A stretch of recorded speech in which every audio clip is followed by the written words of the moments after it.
Hi everybody. So I thought I'd do a quick video for you. Now obviously yesterday we had the Queen's speech and that does seem to have brought some huge conversations to the front. Now obviously as soon as we heard some of the announcements, social media went crazy. Lots of people confused, unsure of how things are going to pan out. So I just thought I'd clarify a few things and reassure you guys that nothing is going to happen overnight. So let's start with the controversial topic of the day, abolishment of Section 21.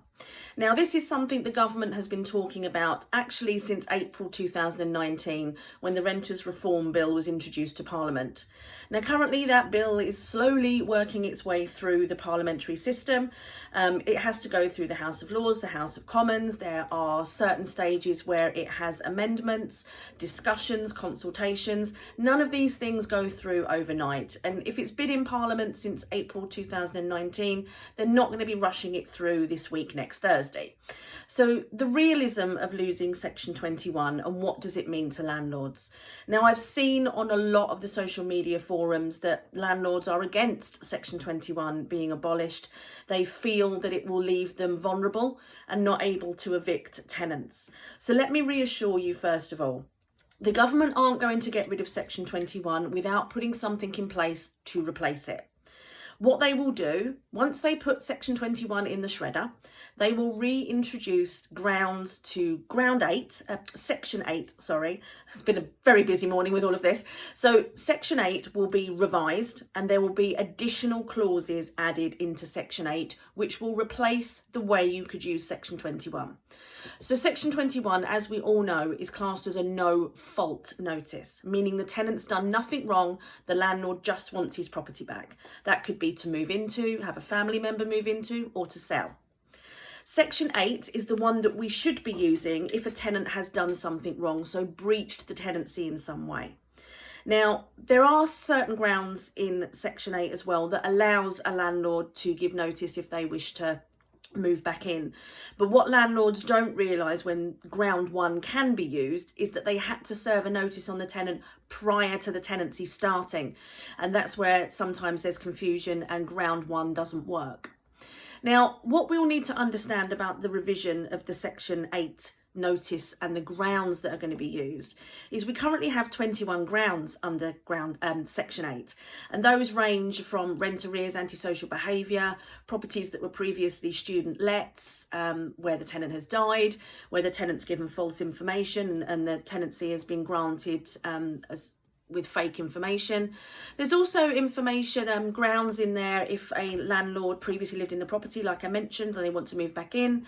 If the property was previously used, if the property was previously used for religious purposes and is now needed for another vicar or somebody like that. There's lots and lots of grounds under Section 8. Do excuse me, she's just learning. And pretty much we need to look at how grounds are going to work now Section 21 is being abolished. So like I say, the abolishment of Section 21, that's not going to happen overnight. I reckon another 18 months down the line before we're looking at that actually happening. So what will the revised clauses look like for ground 8? Well, you'll definitely have a clause in there which allows the landlord to serve notice to sell the property. You'll definitely have a ground in there that allows the tenant to give the landlord to give notice if they want to move back into the property. How those grounds will then be made up, what the criteria will be, we're still waiting for. But realistically, the other grounds that landlords should be relying on for rent arrears and antisocial behaviour, they're currently discretionary grounds. Now that means that it's really up to the judge on the day of the hearing to decide if eviction is reasonable. And this is a reason why a lot of landlords and agents don't use Section 8 and rely on Section 21.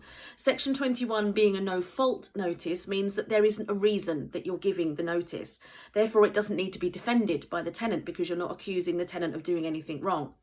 And also the Section 21, the judge has got no choice. They must award the possession unless the Section 21's been issued incorrectly, but that's a whole different video.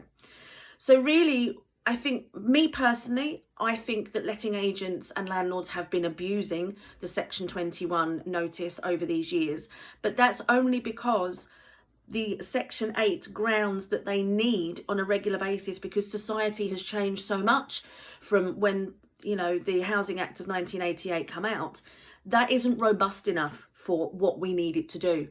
So landlords have been relying on Section 21 because that is a guaranteed outcome.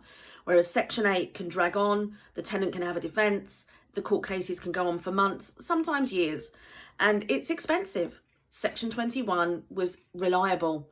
It allowed us to do what we needed to do quickly-ish and predominantly as cheaply as we possibly could.